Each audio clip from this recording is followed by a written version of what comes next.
gouvernement sera du côté des travailleurs et de celles et ceux qui veulent travailler. Nous soutiendrons la rémunération, le logement, la santé des travailleurs. Le problème qu'on a, c'est qu'il le dit, mais il ne le fait pas. Je veux dire, le gouvernement, c'est pas spécifique à Sébastien Lecornu. Je donne deux exemples sur le fait que ça sera plus difficile et moins rémunérateur de travailler l'année prochaine que cette année avec le budget qui est présenté au Parlement. L'augmentation des cotisations sur les gens qui gagnent plutôt bien leur vie, à partir de 2 SMIC et demi, c'est-à-dire à peu près 3 000 euros, 2 500 euros net par mois. Ça ne sera pas des cotisations salariales, donc ça ne sera pas du net en moins, mais ça sera de la progression du net en moins, c'est-à-dire que l'entreprise, au lieu d'augmenter votre net, elle va payer plus l'URSSAF, donc vous n'aurez pas d'augmentation du net, même si vous gagnez plus d'argent. Deuxième exemple, pour tous les apprentis, il y a dans le budget la suppression des exonérations de cotisations, et donc là aussi c'est la même chose, c'est-à-dire que ceux qui travaillent en même temps qu'ils font des études, souvent pour payer leurs études, beaucoup de jeunes sont en apprentissage aussi parce que c'est le seul moyen pour eux de continuer leurs études, de faire des études, ils auront moins de rémunération aussi. C'est un choix anti-travail, anti-rémunération du travail en tout cas,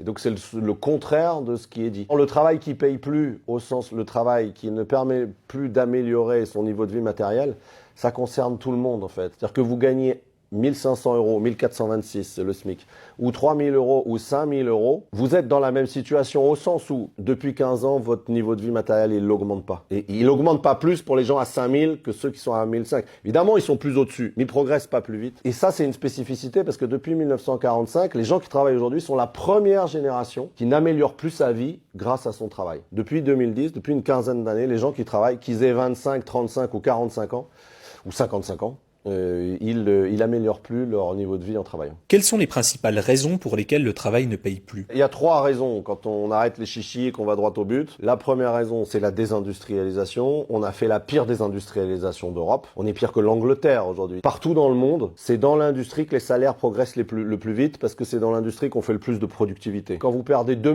millions d'emplois dans l'industrie, ce qui nous est arrivé en 40 ans, nous en France, ces 2,5 millions là de personnes, leurs familles et les territoires dans lesquels ils travaillaient, ils auront une progression salariale beaucoup moins importante. Donc ça nous plombe. La deuxième raison, c'est que on a sous-investi dans l'éducation par rapport à d'autres pays. Et donc on est devenu un peuple moyennement compétent. C'est assez violent de se l'entendre comme ça, mais qu'est-ce qui permet de dire ça? Les études internationales qui comparent les compétences entre les pays, donc que ce soit pour les enfants, les jeunes, c'est les PISA, c'est assez connu, ou pour les adultes, c'est moins connu, ça s'appelle PIAC, mais c'est l'OCDE qui le fait aussi. On arrive, nous, Français, entre le 25e et le 25e rang, que ce soit les enfants ou les adultes. Ce qui veut dire qu'il y a 20 autres pays dans le monde qui sont plus compétents que nous, à chaque niveau de compétence, puisque c'est des moyennes, que ce soit les très qualifiés ou les moins qualifiés. Et ça, quand la mondialisation, là aussi, quand on